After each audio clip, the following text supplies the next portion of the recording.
What's up, everybody? I'm John Middlekauff. You know what I need you to do.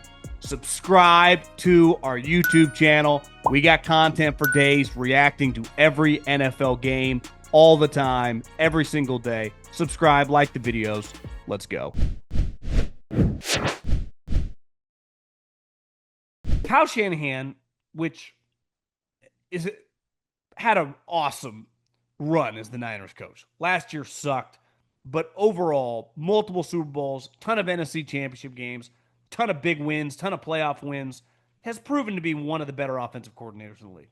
And to me, his defining attribute is being able to win without like a top 5, 6, 7 quarterback. He can win with a good player. I mean, Jimmy Garoppolo was a top 12 quarterback early on when he got to the Niners. Purdy's like somewhere between 8 to 12, and he can win. And he can win playoff games. He can beat really good teams in the regular season. He can compete to win a Super Bowl with those type guys.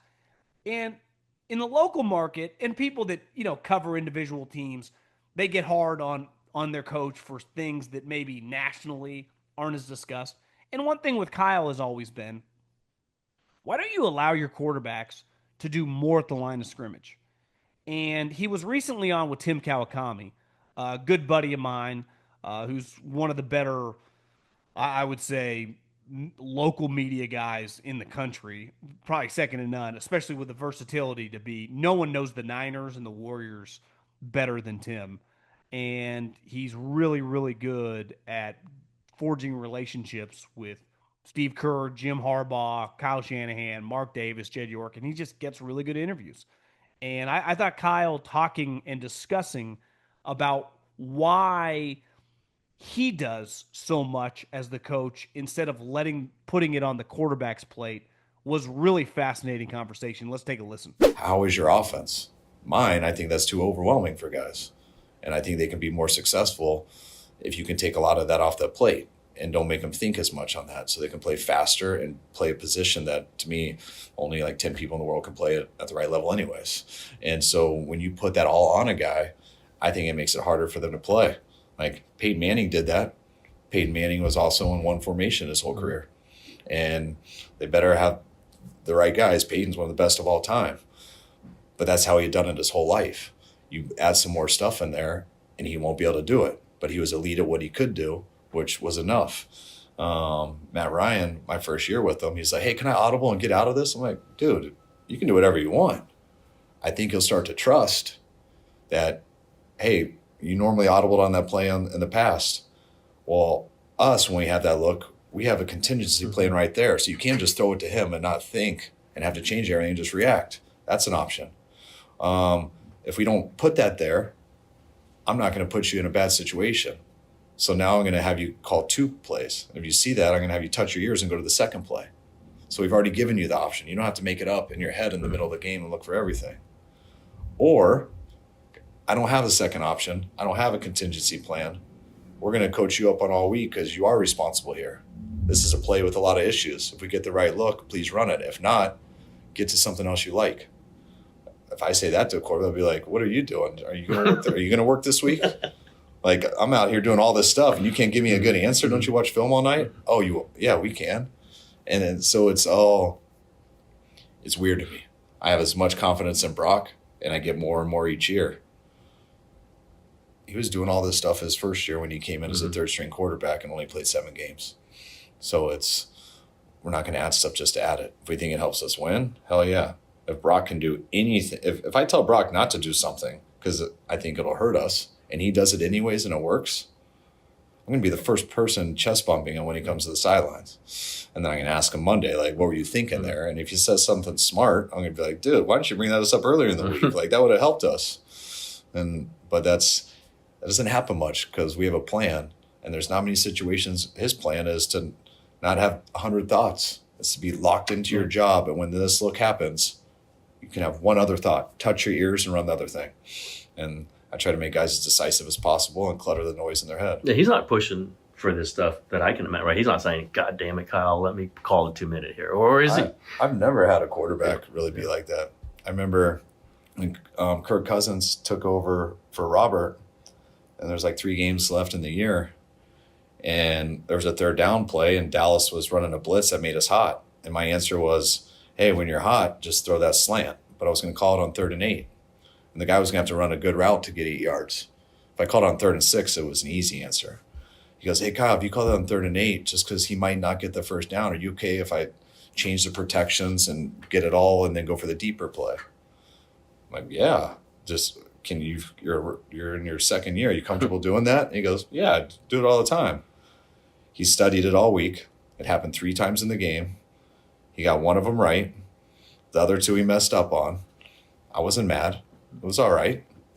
At the end of the game, the next day he came to my office Monday morning. He goes, hey, Kyle, do you mind if I don't do that anymore? He goes, I go, why? He goes, that was so stressful for me all week. I had to study all this stuff. I was looking for it on every play the whole game. He goes, I was always thinking about that, and I didn't fucking play. Yeah. I'm like, yeah, dude, I don't want you to think you have to do that stuff. Trust, we're working, so you don't have to do that. If you can, please do it. Yeah, you know what Scotty Scheffler taught us? You drive for show, but you putt for dough. And the easiest way for you to make some dough, betting on this week's tournament on DraftKings. From the opening round through Sunday, DraftKings Sportsbook has you covered. Chris Gotterup, who just finished 3rd at the Open and won the week before at the Scottish Open, betting favorite this week. Do think he's going to run out of juice. Do you know one name I like a lot? Tony Finau. Showed some serious life across the pond. You can get him right now to win the tournament, plus 350, or plus 3,500, excuse me. But plus 650 to top 5, plus 330 to top 10. Tony Finau has won this tournament before. So like Tony Finau a lot. Wyndham Clark, Mav McNeely, a couple other guys to keep an eye on, trending, trying to battle for a spot on the Ryder Cup team. Here's something special for first-timers. New DraftKings customers, bet 5 to get 150 in bonus bets instantly. Download the DraftKings Sportsbook app now. Use the code JOHN. That's code JOHN, J-O-H-N. I got an H in my name, J-O-H-N. For new customers to get 150 in bonus bets instantly when you bet just $5. Only on DraftKings. The crown is yours. When we talk over and over about the power and what good coaches bring to the table, especially in this modern day sport, football, college or pro, when offense is at such a premium, I think Kyle just laid out to you why his value is so high. Because what he essentially said is, I'm the guy playing chess against the defensive coordinator and their players because it actually makes it easier on my quarterback. And when you put too much on the quarterback, one, most guys aren't Peyton Manning. And in a weird way, he gave like a backhanded compliment to Peyton. He's like, listen, Peyton was a genius, one of the great players of all time, but he was essentially in the shotgun every play of his career. And it wasn't that varied, so he could control it pretty easily, whether he wanted to check into a run or a pass or audible at the line of scrimmage. But in this offense, where we are shifting and motioning and doing a million things every single play, it's actually easier on the quarterback just to call the play. Because my skill is to be able on every one of our plays, obviously I'm not going to be 100%, but to have an answer for anything we see. And obviously it's going to be inevitable. Sometimes you're going to need the quarterback to ad-lib, which actually Purdy can because he's a pretty good athlete. But this is me playing chess versus them, and my quarterback just needs to execute it. That's why I was told a long time ago when one of Kyle Shanahan's assistants interviewed for an offensive coordinator job, his pitch was really, listen, one, we plan on running the ball a lot, and two, we aren't going to ask the quarterback, ideally, to throw it 40 to 50 times. Ideally, we'd like that number to be from 25 to 30. And out of that 25 to 30 passes, hopefully, 15 plus, so over half of them, are going to be layup throws. And then potentially another 10 of those 30, so we're at 25, there are going to be schemed openings for him to hit as long as he executes.